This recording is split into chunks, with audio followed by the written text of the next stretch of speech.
Toto je nový Xiaomi 17 Pro Max. Najvyšší model od Xiaomi. Ale má to háčik, zatiaľ sa predáva len v Číne a globálna verzia neexistuje. Keďže my sme si tento smartfón objednali z Číny, mimochodom o našej objednávke a rýchlosti doručenia nájdete článok už na našom webe, tak si smartfón predstavíme. Čo všetko obsahuje čínsky HyperOS 3 systém, aké sú limity používania na Slovensku, čo všetko tento telefón má alebo nemá. Ako tu teraz telefón vidíte, je v podstate stav, v akom vám dorazí od predajcu Trading Shenzhen. Vidíte tu nainštalovaný Google Play Store, nainštalovaná aplikácia Gboard, teda Google klávesnica, a je tu nainštalovaná aplikácia Set Edit. Tento Gmail, toho sme si sami doinštalovali my. Google Play funguje bez problémov. Ja som sa sem prihlásil pod svojím Google účtom. Je možné sťahovať všetky aplikácie. Napríklad si teraz stiahnem Netflix. A keďže tento smartfón prichádza s certifikáciou Widevine L1, tak podporuje Netflix v plnom rozlíšení 4K. Čo sa týka ďalších aplikácií, všetky tu fungujú úplne bez problémov. Samozrejme, Google služby nie sú predinštalované, respektíve predinštalované sú, ale všetky ostatné Google aplikácie ako YouTube, Gmail, Chrome a ďalšie si musíte doinštalovať už sami. Nemáte ich predinštalované ako v klasických globálnych telefónoch alebo systémoch, ako ste zvyknutí, ale ako vidíte, všetko sa dá bez problémov doinštalovať. Čo sa týka nejakých predinštalovaných čínskych aplikácií, ako vidíte, stále tu nejaké sú, ale toto sú aplikácie, ktoré sa dajú jednoduchými 2 kliknutiami odinštalovať. Čo sa týka vstávaných čínskych aplikácií, ako napríklad Get Apps, čo je v podstate čínska alternatíva pre Google Play Store. Bohužiaľ, táto sa odinštalovať nedá, ale môžeme si ju vyskúšať zakázať. Tu sa dajú odinštalovať updaty. Skúsime ju zablokovať Force Stop. OK. Každopádne tieto apky stačí hodiť do jednej zložky. Dajme tomu je tento Mi Store, takto si ich hodíte do jednej zložky. Hyper AI Assistant, takisto len v čínštine. Ten sa dá odinštalovať dokonca. Odinštalujeme. A následne túto zložku s tými čínskymi aplikáciami hodíte niekde úplne dozadu na plochu. Odtiaľ to sa tiež dá, toto je Yupin Store čínsky, odinštalovať. Čínske community odinštalovať. Takto sa viete zbaviť všetkých čínskych aplikácií. Čo sa týka bankových aplikácií, môžeme si vyskúšať stiahnuť napríklad Banka. Inštalovať. Tie takisto fungujú všetky bez problémov, rovnako ako NFC platby cez Google Pay. Banka je stiahnutá. Apka bez problémov funguje. Ďalší, jeden z takých asi najväčších limitov pre používateľov na Slovensku budú jazyky, keďže čínska verzia prichádza len s týmito jazykmi, to znamená tradičná čínština nejaká zjednodušená a ďalšie neznáme jazyky, ktoré ani nepoznám, a potom angličtina. Čiže jediná možnosť, ako používať telefón u nás, je s angličtinou. Pre niekoho to môže byť problém, pre niekoho nie. To už je na vašom zvážení. Pre mňa osobne to absolútne žiadny problém nie je, pretože ja angličtine rozumiem, čiže ja viem tento telefón používať bez problémov. Čo sa týka potom aplikácií, ako sú napríklad Chrome, ako vidíte teraz je to v angličtine. Tieto aplikácie globálne, ktoré podporujú slovenský jazyk, je možné prepnúť do slovenského jazyka práve cez túto aplikáciu Set Edit. Detailné návody budú na našom webe.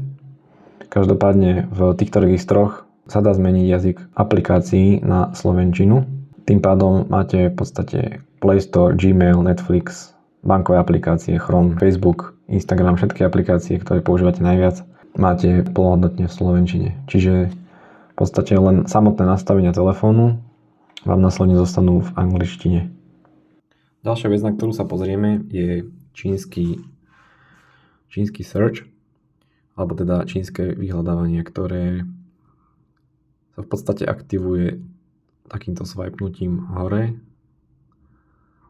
respektíve z dola hore alebo opačne. kedy na globálnych telefónoch sme zvyknutí, že sa vlastne stiahne lišta notifikačná, takto. Toto sa dá veľmi jednoducho vypnúť, a to v nastaveniach domovskej obrazovky.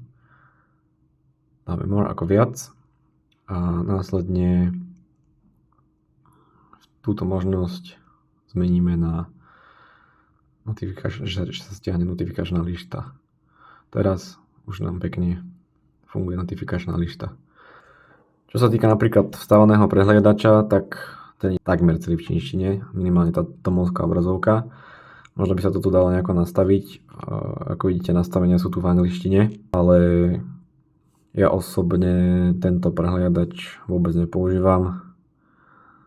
Čiže zase si ho vieme hodiť do tejto zložky nepoužívaných aplikácií. Už tu mám nastavený predvolený prehliadač Chrome. V čínskej ROM je tu ešte funkcia App Vault, alebo teda nejaký trezor, ktorý ja som ani nemal aktivovaný, pretože osobne túto funkciu nepoužívam, ale dajú sa tu nastaviť rôzne veci. Týchto čínskych ikoniek sa bohužiaľ nezbavíte úplne. Ale je tu napríklad rýchly prístup k aplikáciám, krokomer, koľko využité rámky, nejaký kalendár a tak ďalej. Ak by ste toto nechceli používať, tak rovnako sa to dá veľmi jednoducho vypnúť cez tieto nastavenia domovskej obrazovky a tu vidíte možnosť App Vault. Buď si viete povypínať jednotlivé funkcie, alebo to vypnúť celé. Teraz som to spravil, čiže už sa nám tam nič nezobrazuje. Čo by som vám ešte chcel ukázať je spomínaná aplikácia SetEdit, prostredníctvom ktorej je možné si prepnúť používané aplikácie do slovenského jazyka. To je veľmi jednoduché, netreba na to žiadny root ani úpravu. Zoskrolujete v podstate úplne dole a nájdete položku System Locals, na ktorú kliknete. Zvolíte Edit Volume. Je potrebné v podstate vymazať tento anglický jazyk a nechať tu čisto tú slovenčinu. Tak, uložíme zmeny. A teraz je potrebný reštart telefónu, podržíme tlačidlo, kým sa nezobrazí menu napájania a reštartujeme telefón. Tak telefón nám nabehol a čo som prekvapený, tak tej slovenčiny je tu o mnoho viac, ako som čakal. Dokonca mi tu vybehla nejaká notifikácia o hľadám detského režimu. Ďalej tu v slovenčinu vidno aj napríklad tejto zložke. Kalkulačka je preložená. Niektoré položky sú stále nepreložené. Dokonca aj tu hore štandardný čínsky čas. Aj ďalšie položky ako ďalšie aplikácie, teda zložky. Zaujímavé. No a teraz, ako náhle vy zapnete, to už je, ako vidíte, všetko po slovensky. Samotný Google Play, napríklad, krásne v slovenčine. Ďalej napríklad Gmail. Tento to zrovna nepodporuje. Ale napríklad Chrome, pekne v slovenčine. Je potrebné to zmeniť v nastaveniach. Samotné niektoré aplikácie majú možnosť zmeniť jazyk v nastaveniach. Čiže tu bolo potrebné iba zvoliť slovenčinu. Čo je zaujímavé, tak teraz v nastaveniach, keď si otvoríte jazyky, Language and Input, tu zobrazuje jazyk slovenčinu.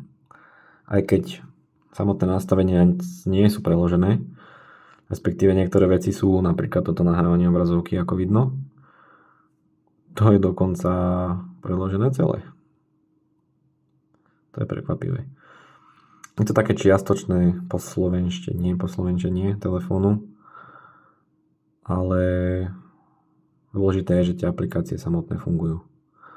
Napríklad aj Tatra banka už je pekne po slovensky. Ďalšia z dôležitých vecí je správne nastavenie notifikácií, keďže čínske romky majú úplne iný manažment aplikácií na pozadí a notifikácie u nás bežne používaných aplikácií ako napríklad Gmail, Facebook, Instagram a ďalšie nefungujú úplne ideálne, čo sa dá ale veľmi jednoducho vyriešiť. Bohužiaľ toto nastavenie musíte vykonať pre každú aplikáciu zvlášť. A to je zapnúť autoštart a v položke batéria a zvolíte No Restrictions, teda žiadne obmedzenia, aby mohla aplikácia stále bežať na pozadí. Od tohto momentu budú notifikácie už prichádzať bez problémov. Ďalej by som chcel ukázať ešte aplikáciu telefónu, ktorá je v podstate priamo od Xiaomi. Na globálnych verziách sme zvyknutí na aplikáciu od Google, ktorú si sem samozrejme môžete stiahnuť. Ale čo považujem za výhodu tejto aplikácie je práve nahrávanie hovorov. Môžete vidieť, funkcia Call Recording tu je, keďže ide o čínsku verziu telefónu s čínskou romkou. V Číne túto funkciu neblokujú, ako v Európe. Takže toto je podľa mňa dosť výhoda pre viacerých ľudí, čo nám aj v komentároch píšu, že či tie telefóny disponujú touto funkciou. Tak čínsky Xiaomi 17 Pro Max to má. Ďalej aplikácia SMS-iek je takisto originál Xiaomi, čínska, ale normálne funguje aj v Európe, takže nie je nejak potreba ju meniť. Ale ak ste zvyknutí na to od Google, tak samozrejme všetko si viete stiahnuť cez funkčný Google Play Store. Keď už som pri týchto aplikáciách sieťových a telefonovaní, ako môžete vidieť, mám tu SIM kartu od Telekomu, 5G signál, všetko funkčné. Skúšal som robiť aj speed test, meranie rýchlosti a výsledky sú nejaké takéto. Nachádzam sa v Trenčine, som vzdialený od centra, ja neviem, nejaké 3 km asi a rýchlosť úplne parádna, akože na prehľadanie internetu, YouTube videa, hocičo, proste táto rýchlosť postačujúca.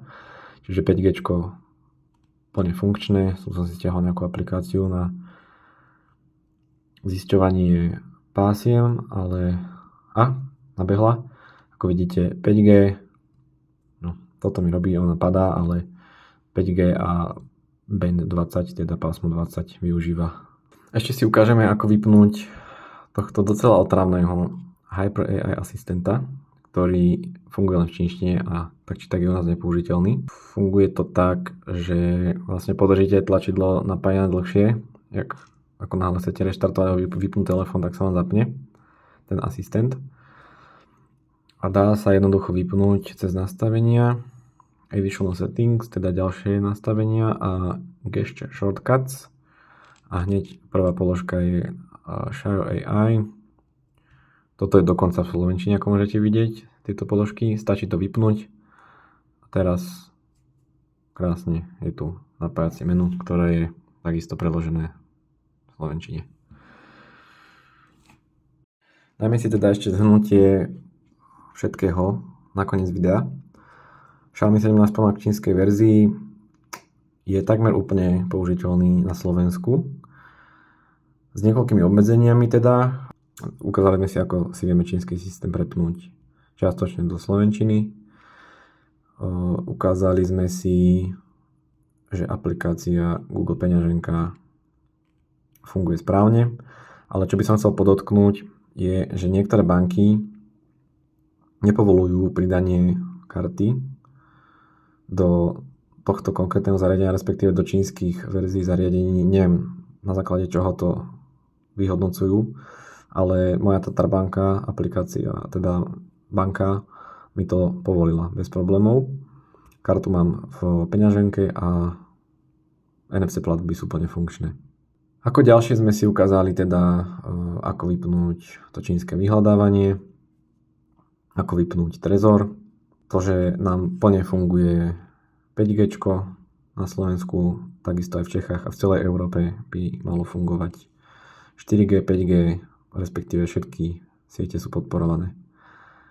Čo je možno menšia nevýhoda pre niektorých, že čínske verzie telefónov nepodporujú eSIM, čiže ak je niekto zvyknutý na používanie eSIM kariet, tak bohužiaľ toto tu nenájdete. Dá sa tu používať klasická dual SIM funkcionalita. Ďalej sme si ukázali